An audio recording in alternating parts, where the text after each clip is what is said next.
Hi, I'm Cody, Content Director, Elevate My Brand. And in a previous EMBiz, we talked about rhetorical strategies, the rhetorical triangle by Aristotle, and how that would improve your optimization and your advertising strategies.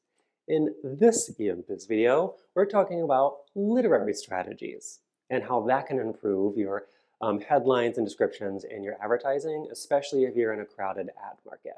So let's go through several different literary strategies and how you can employ those in your content and your ads.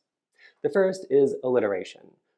Everybody loves alliteration. It's super fun, but it also increases memorability. So it's going to increase your brand recall. If you have a really cool phrase that is easy to remember and has a sort of cadence to it that is associated with your brand, that's one of the reasons why jingles are so popular and great with brands, because they have like rhythm that people can attach to. So try alliteration. The next one is bandwagon. A literary technique, sort of, and it is used to signal social proof. If everyone else is doing it, then maybe you should do it too, or at least give it a try. So testimonials are kind of used in there in bandwagon technique, reviews, etc. But if you make people feel that sort of FOMO factor, then they're going to be more likely to take action. The third one is call to action. So really inciting action in people, motivating them, maybe use stronger language when you get to the place where you want to make people take an action in order to encourage people to do what you want them to do that also aligns with their specific needs. The next one is juxtaposition, which is placing two or more things side by side to compare and contrast. That allows you to highlight differences. You see this a lot with those charts that are like our brand and three other brands, and they have check marks where we are this, we are this, we are this, and they are none of those things, or some of them hit some of the boxes, but not all of them. So being able to put juxtaposition into play in order to show that you are greater in some areas or all areas over your competitors is a really great technique to be able to show your value in your ads. The next one is metaphor.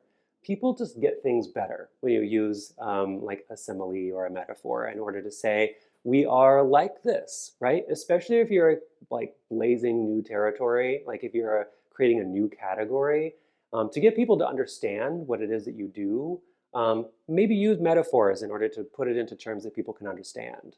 You can also, it's great for simplifying things, but it's also really great in the tech industry. So just keep that in mind.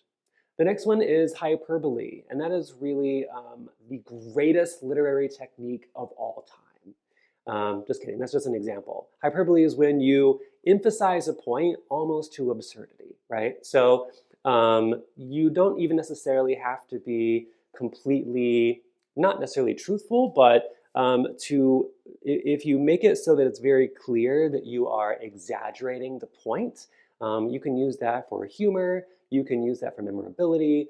So hyperbole is a way that if you tastefully and tactfully use it, you can increase the memorability of your ad. The next one is personification, or we can also call it characterization, to put it in literary terms. And this is really just tailoring those ads to specific personas, like buyer personas. It just makes the products more relatable. It puts it into context that those specific buyer personas that you've targeted really understand. So using that as a way to really create separate ad sets that are more targeted. This works really well with all of the other tactics we're talking about as well. The next one is repetition. The next one is repetition. The next one is repetition. Make sure that you reinforce those key messages and ideas. Maybe that is in the language you use. Maybe that is in using your ad strategy to target the same people who've seen your ads over and over and over, right? I think you could even play off of using repetitious language and making that same ad show to the same people over and over as a sort of like fun way if you have the time, energy, and budget to play with that.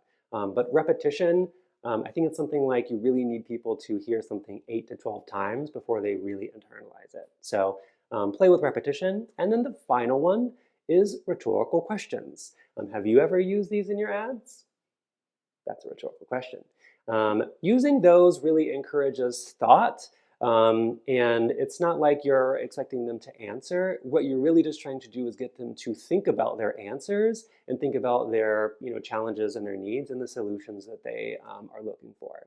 So those are a lot of literary techniques and strategies you can use to optimize your ads. And of course, if you're not sure how to employ them, you can call the advertising experts here at EMB.